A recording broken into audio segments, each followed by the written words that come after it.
not because you're more or less capable of it, but because you grew up around it. I said, I believe you are a product of your environment until you change your environment, and then you can become a new product. Ladies and gentlemen, welcome back to another very special, as always, episode of Next Level University, where we teach you how to level up your life, your love, your health, and your wealth. We hope you enjoyed our latest episode, number 574, What's on Your To-Don't List. Today, for episode number 575, you must, what is it? What are we saying? So, in order to become your best, you must uncondition your worst. My goodness. Right. That's powerful. I think so. What does it mean? So, conditioning. Mm-hmm. What is conditioning? So, you've heard people say, I'm working on my strength and conditioning. And what are they doing? They're basically going to the gym and they're weight training or whatever. You're conditioning your mind and body to handle incredible stress and strain. But basically, the way to pre-frame this episode is this. If you understand what I'm about to say, then you are conditioned. Ba-da-ba-ba-ba. I'm loving it. Okay, so we have been conditioned. If you knew that was McDonald's, you have been conditioned to have a certain response to have a certain feeling and thought when I said ba-da-ba-ba-ba. That's conditioning. So it's almost like this, and I'll try to use this analogy. So back in undergraduate school, I was studying electrical and computer engineering, and we used to basically code computers. And so there's something called an if-then statement. If I press the K button on the keyboard, then K will show up on the screen.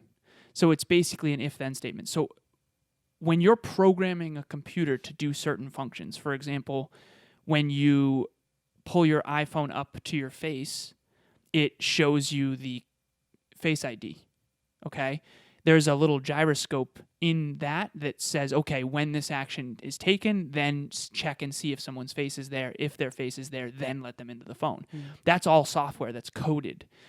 Human beings are the same way. We get encoded when we're young and we're growing up, and we get conditioned to be a certain way. And the question is, are you aware of that programming, and are you consistently and sustainably reprogramming yourself? Because, put it this way, what you were programmed for in the past is not going to bring you to the future you want necessarily. And that's what coaching is. It's what was the past programming, and then what needs to shift. What new commands need to be downloaded in order to get to where you really want to go. I was on a call the other day, and I literally said to this person, the reason I think I can help you is because I don't give a crap about your limiting beliefs. Not that I don't care about them. I don't know them. Right. I don't live with them. I don't see them internally. I see them externally, and to me, I don't believe them. Right. So they're not limiting. Those conditions aren't limiting. Exactly. Another thing that I think of a lot is I think that's why people settle. Because you're conditioned to think you only deserve a certain thing, and you've only gotten that your entire life. Yep. And then when that comes along again, you think you have to take it. Whether you could be conditioned to take a job that is less than you deserve. Again, relationships are probably the one that jumps off the page the most, because I think a lot of people settle because they're conditioned to take what's given to them. What was something that you were conditioned for that you had to recondition or unconditioned in order to become this version of Kevin? Lack of belief, I think, is the biggest thing. Right. You know, if we look back on my past and my childhood, there was just a lot. My dad leaving and then not knowing what that meant, and then probably in some way, shape, or form taking blame for that. Not necessarily having a lot of money growing up, you know, that sort of thing. Not doing super well in school when college came around, not going to college, which makes you feel not enough when every one of your friends is going to college. You know, working at the gas station, when you being the gas station townie, that makes you feel not good enough. And then, you know, it's interesting. And I think I was on a podcast today, and I think that's why I hit rock bottom so hard after I made all the money and realized it didn't fix me, because I thought it was going to fix my conditioning. Right. I thought that was going to be the thing that shifted me into like confident, abundant, happy, fulfilled, joyous, passionate Kevin. When it didn't, I think there was nowhere to go. It's like, oh, I thought this was going to fix everything, and it didn't. So imagine this is a line of code in your operating system. I am big boned, therefore I will be obese. let's say that's one line of code that's been downloaded to you as a kid from your upbringing, your environment. If you don't shift that to an empowering program or an empowering reconditioning, you will stay not in the shape you want. So what's a good example of, basically, let's uncondition that. Okay, I am not big boned and I am capable of being strong, fit, and healthy. Okay, boom. That new command is going to translate into your feelings, your thoughts, and your actions, and your identity. You know, it's just like when I was growing up, I was told you're not good at English. Naturally, that leaked into my behavior. I avoided English. You're good at math. I naturally, just to this day, think I'm great at math. And naturally, I did more math and then got good at math. And when I got a bad grade on a math test, I said, oh, okay, I'm good at math. I got a bad grade on this math test. That doesn't fit. The thermostat kicked on, and I all of a sudden was like, no, I got to figure out how to get good at math again, because we cling on to this identity. And our identity is basically this conditioning. Everything that you say, think, feel, do, and believe is conditioning you. You know, if you're out there right now and you don't think you're conditioned to be a certain way, then why did you think of McDonald's the moment I started singing that, right? That's conditioning. And, you know, I guarantee you when you see a billboard with a super attractive male or woman on it, you are conditioned by your biology to get triggered sexually. It's not as, how do I explain this? If there's food over there, then I salivate. It's a lot of our conditioning has nothing to do with conscious thought. You know, have you ever been scrolling through Instagram and you saw something you didn't want to see, and all of a sudden you were like, oh, I'm kind of triggered? Yeah, of course. Right, that's all programming. You know, one person might see a dog and think, oh my God, danger. And the other person thinks like, oh, cute puppy. It's all based on your past conditioning. Maybe that person got bitten by a dog. For me, snapping turtles scare the hell out of me. Other people might have no problem with that. Right. Well, it's even the way I laughed about it. It's like, I have no conditioning for me from snapping turtles. They don't scare you? Not really, no. I mean, if I stepped on one, I probably would be scared. But that's what creates the conditioning. Yeah, it's all made up. All of it is made up. This is why it's so important to be in a positive community, because if you're on the NLU team, we'll literally condition you to think you are capable of anything. Literally. It's just the opposite of what most other people will condition you for. I believe, I said this, I had a call with Emilia the other day, and we were talking about this. I said, I believe you are a product of your environment until you change your environment, and then you can become a new product. Right. I believe that if you grow up around a lot of people who don't believe in themselves, you're going to probably be conditioned to believe that you can't achieve something. Yep. If you are raised by a healthy home with healthy parents who have healthy communication and they believe in you because they believe in themselves, I'm willing to bet that you'll be conditioned to believe in yourself more. Right. Is it that simple? No, I'm sure there's a lot of things that go into it, but I do believe that your community has to be one of the most important things that's conditioning you. For sure. I would say it's the most important. Yeah. Out of everything. Think of a gang. Yeah, exactly. You join a gang and everybody is okay with certain things happening, you're more likely to be okay with certain things happening. This is going to be a weird thing, but I want to go down this rabbit hole briefly. Lord. You want to talk about conditioning? Think about the porn industry. Some of the things that are quote-unquote normalized in that industry, it's like, how could you possibly do that, right? Or be that? It's normal for them because they're around it all the time. And that's why you got to be very careful of the echo chambers you're in, because, again, here's another thing. Let's say you were born in Shanghai. You would speak fluent Chinese. Not because you're more or less capable of it, but because you grew up around it, right? It's like the famous chess prodigies who like grew up in chess families where they all just played chess as kids together. You know what I mean? Like I was snowboarding or I was on skis at 4 years old on the mountain. Like I'm just awesome at snowboarding and skiing, man. I just am. Of course, I was at 4 years old. I was going down the mountain, right? So, and it's just like every hockey player. I was watching a Disney movie last night, Miracle. Oh yeah, of course. Great movie. Of course. Great movie. And all of them, you know, those players, it's like they all grew up Wisconsin. Right. where pond hockey was Minnesota. Minnesota, right? It's like in Boston, all the places. If you grew up in the tropics, I'm sorry, you're not going to be a professional hockey player. You're just not. Why? Not because not because it's not possible, but because you're missing 15 years worth of childhood pond hockey, right? Kevin and I played pond hockey when we were kids. We're like decent right now, not because we're any more or less capable than you. I don't know if I'm decent now. I haven't skated in years. Right. Last time we did, you're just hammering it into the woods. Yeah. But I guess the question I would ask you is, what do you think is something that our listeners need to? What would you encourage them to recondition? I would say probably lack of belief. I've done many calls with listeners. I've DM'd many of our listeners and have, running conversations. And I think, right over there, mate.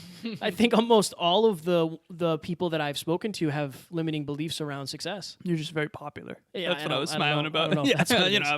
I've talked to everybody. I talk to everybody. No, I'm kidding. I do believe that's probably one of the biggest things. Right. Yeah. And what are the common limiting beliefs that you see? I am not enough. I could never do that. I don't deserve don't say those things. any better. But again, I think the reason I can recognize them is because I've lived most of my life that way. I think that's the most common. Okay, so Gretchen Rubin says 80% of people are obligers. And again, a lot of these are blanket statements and, we're connecting maybe some stereotypes, not negative ones, but what we've seen. A lot of times most times obligers are emotionally driven. Most times emotionally driven people have had experiences in their past because they didn't logically think about the outcome. Right. And then that kind of gets into their identity. And then they condition themselves to think I'm not enough. Or maybe you go get rejected or you try something and you fail and then you condition yourself instead of facing that embarrassment again. I'm just not going to try because if I don't try, I don't have to get feedback and I don't have to get hurt and I don't have to look bad. I don't have to look stupid. And all of that is subconscious. Yeah. It becomes downloaded. I listen to books often partly because I want to recondition my mind. So Kev, let's say, what's part of your conditioning that I've noticed? Let me think. Being the funniest podcaster this side of the Mississippi. Have you ever? Sorry, I'm in my head. No, have you I ever? can tell because you just like blankly look at me. Are you done making this joke so I can say this? So, have you ever heard the quote, "Nothing in life has any meaning except the meaning you give it"? I believe I have heard it. I was going to say who it is, but I don't know who it is. It's Tony Robbins, I believe. I don't know if he was the first one who said it. Regardless. Okay. When Kevin went up to the girl in the gym prior to meeting Taryn and got rejected, he could say, that means I'm not good enough. Or he could say, okay, maybe she's having a rough day. Or maybe I'm not her type. The meaning that you associate to the experience becomes your future. Do you want to know what I thought it meant? What did you think it meant? I'm not tall enough. That's what I thought. Right. And if you kept telling yourself that story, then you would maybe never have met the love of your life. You might not have had the courage to text. She is taller than me. Taryn is she might be an inch taller than me. Genuinely, right. Ladies and gentlemen, if you are watching this or listening to this, it's obvious that you want to get to the next level of your life. We can help you get there faster. In 3 months from today, your life can look completely different. Here's how. Group coaching. Here's what you're going to get. So you're going to get bi-weekly calls with Kevin and myself. You're going to be on a team of 10 like-minded, growth-oriented individuals. You're also going to be in a WhatsApp chat with Kevin and I and the entire team, 24/7 access to chat. Also, you're going to get bi-weekly progress reports and peak performance tracking. Guys, this is a great opportunity for those who can't afford one-on-one coaching with Alan and myself. We have helped dozens and dozens of people get to the next level at this point. Go to nextleveluniverse.com, click group coaching, or find the link in the show notes. Talk to you soon. And so if you told yourself that I can't be with... I did for most of my life. I literally, this is, okay, here we go. When I was on dating apps, I would literally make sure I told the person how tall I was because my biggest fear was going out on a date with them and them being disappointed or making fun of me or whatever. That's literally the way I thought. And then you associate I'm not good enough. Yeah. Oh, and because people have said that. I've had people say that to me. I've had people say that. That sucks. And you let that condition you. Or I would say something not so nice back. I've done that before too. I remember I told you this. We were at a party. Yeah. The party I saw you. There was some girl said something to me, and I was like, "Do you have any idea how much money I make?" And I was like, "Oh my god, you're such an idiot." You said that? Yeah. Man. Oh no. I was drunk. In Yeah, fairness, yeah. but that doesn't matter.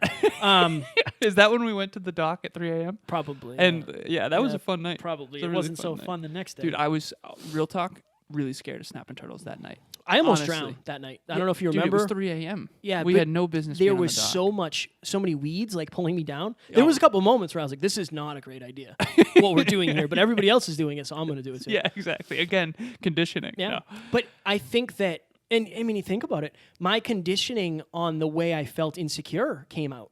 I became aggressive. Right. Not aggressive in, that nature, but I literally snapped back and said, I had to ego up. Yep. My conditioning was when you get hurt, you fight back, Yep. by showing that you're superior to this person. That was it. Yeah, that's conditioning. None of that's conscious. For me, and I was conditioned growing up, if someone attacks you, quote unquote, then you lose your temper. So if someone makes fun of you, then you make fun of them back. And again, that was when I was very young, so just teenager. I was never a bully. There was one time in my life where I was a bully, and I regret it. Josh Betancourt. I'm very sorry to that person. But I was a bully. I was a young kid. I was going through a lot, and I want to say it was like 1/2 of a year where I would like trip him at recess. And this is one of my biggest regrets because I realize now, as someone who's been bullied, how much that can affect someone's self-esteem. But I think that I was being bullied in my personal life in different regards, that I was just didn't know how to handle it. And I was a young kid and I didn't know how to handle it. And instead of dealing with my own stuff, I took it out on someone else. And luckily it was a short time and I grew out of that phase. But I think that at the end of the day, you have a past. Your past has conditioned you, whether you like it or not,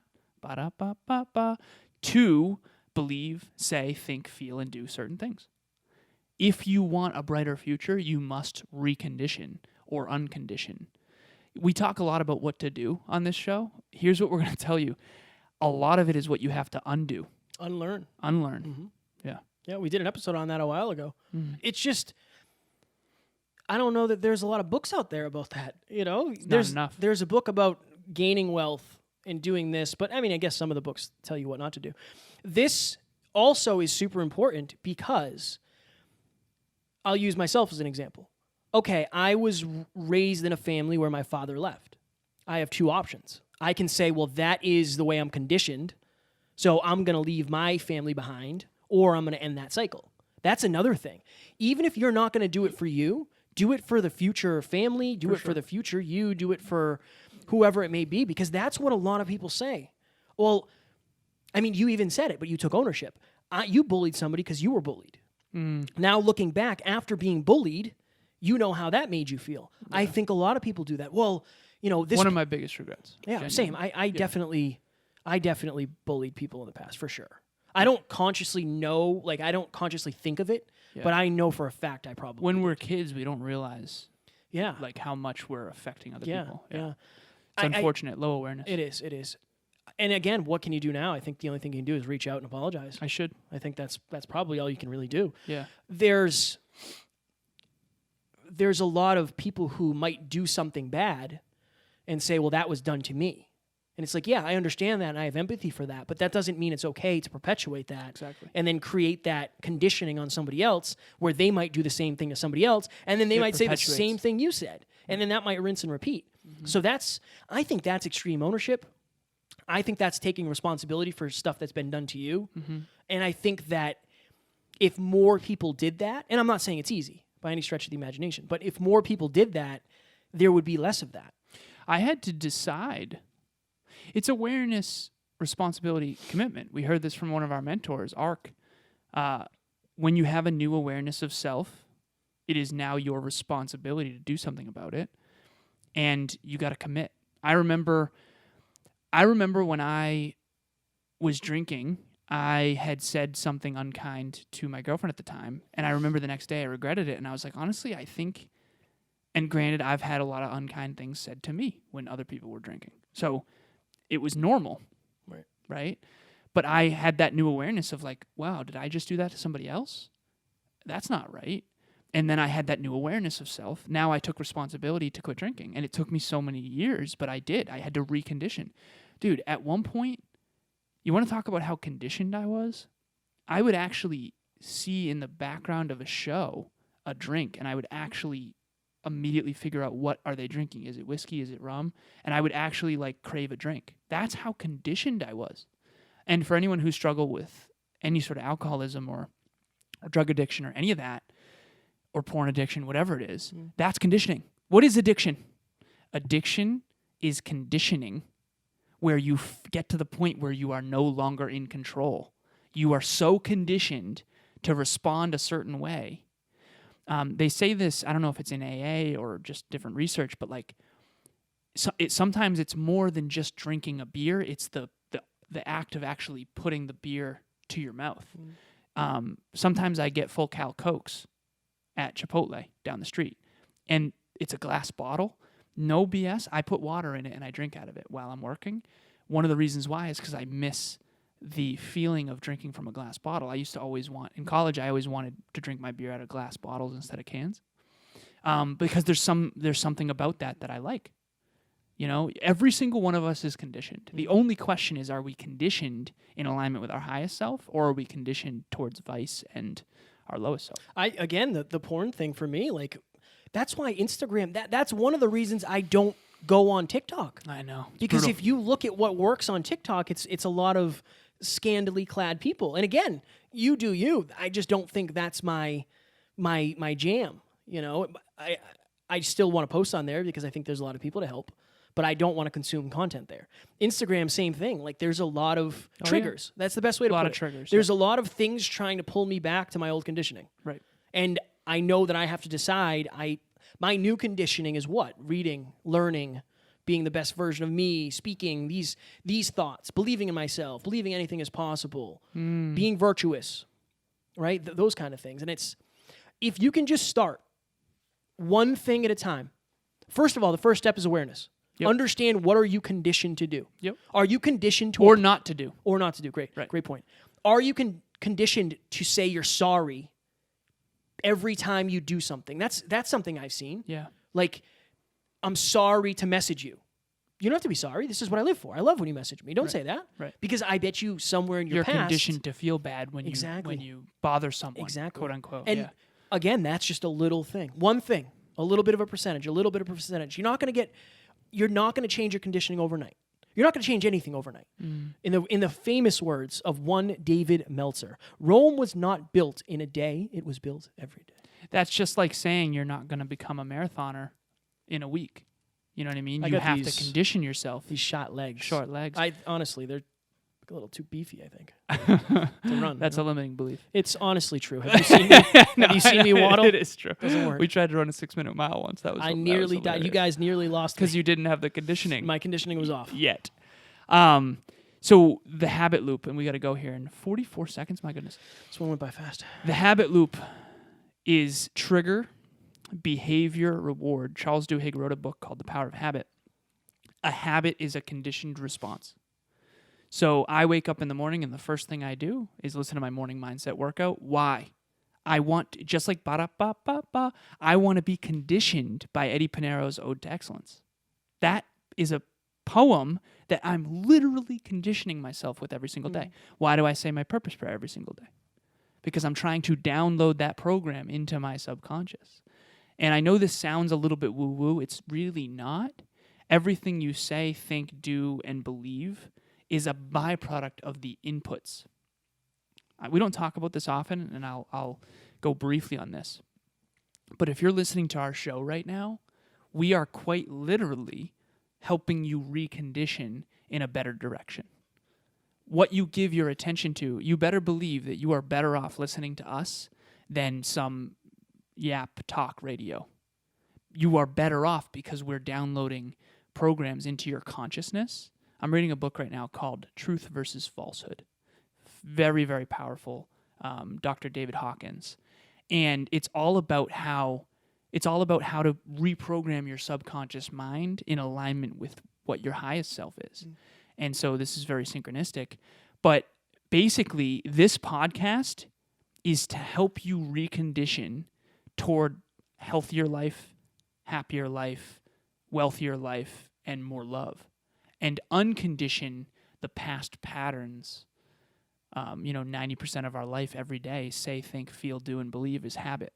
We have to recreate new positive habits and patterns in order to really have a more fulfilled life. What a fire episode! It was a good one. We didn't really talk too much about it before we did it, but I'm glad it went the way it did because I think it was very explorative.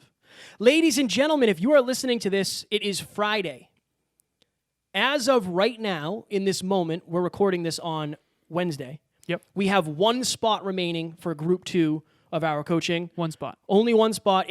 You may not be able to do it by the time you listen to this, but reach out to us if you are interested. We are going to open up a Group 3 waiting list, but we're going to wait a little while before we actually get that rolling. So it is going to be 3 months of bi-weekly calls.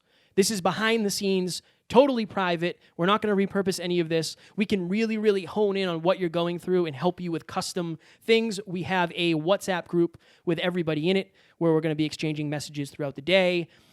We're going to help you create your PPT.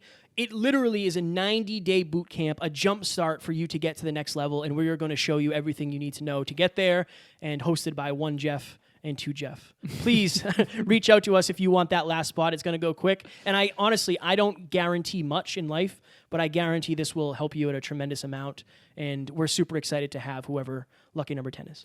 We literally just created the WhatsApp for Group 1 today. Everybody's in it, and they're already conversing. It's absolute fire, so join that ASAP. Again, even if you can't get into Group 2, we will eventually open Group 3. We want to make sure it's at least 10 people because there's something about being on a winning team that will help everyone become better. Also, I want to talk about Next Level Nation a little bit. So Next Level Nation is on fire more so than it ever has. We just surpassed 401 members. Woo! Yeah, fire. Was that good? Well, I think when it comes... Woo! I think when it comes to reconditioning, it's who you're around. Mm-hmm. More than anything else. When I talk about inputs, it's the books you read, podcasts you listen to, motivational stuff you listen to, but it's more importantly, it's who has your heart, who has your emotions. All of you right now can remember exactly where you were on September 11th. That's because it's an emotional day. Imagine if that you're conditioned to remember exactly where you were. Do you know where you were? I know I was in a classroom. I just don't remember who it was. It might have been Mr. Hallisey. Yeah, I think so. It was 7th grade for us. I think it was Mr. I was in Hallisey. 7th grade in Mr. Nelson's class. But the reason why it was 7th or 8th, the reason why you remember that is because it was so emotional. When you get around a group of people who you care deeply for, you're going to remember a lot more and you're going to get reconditioned a lot faster. I think of it this way, and this isn't to pump our tires, but if you consumed no content and you just listened to us and we were the only inputs you have, I guarantee your conditioning would be more positive. For sure. Or it would be positive, maybe not more because maybe you're listening to a lot of positive things. But think of that. Mm-hmm. That's one fire way to think about it. Absolutely. Also, free speeches. We are doing free speeches if it's a first-time pass and we've never spoken to you or your group before. We actually just locked down another speech. Things are very, very much ramping up. Mm-hmm. So we are super excited to serve you guys, and I have a feeling that this year it's going to get wild. I can feel it. Global. Going global. We're going global. Middle school, high school, college, organization, Anything. Charity, nonprofit, you name it. We want to come add value. Let us know. Ladies and gentlemen, as always, every single time we say this, Forever. We don't have fans. I'm going to let Alan finish his drink. Mm-hmm. We have family, and we will talk to you on the next one. Talk to you soon.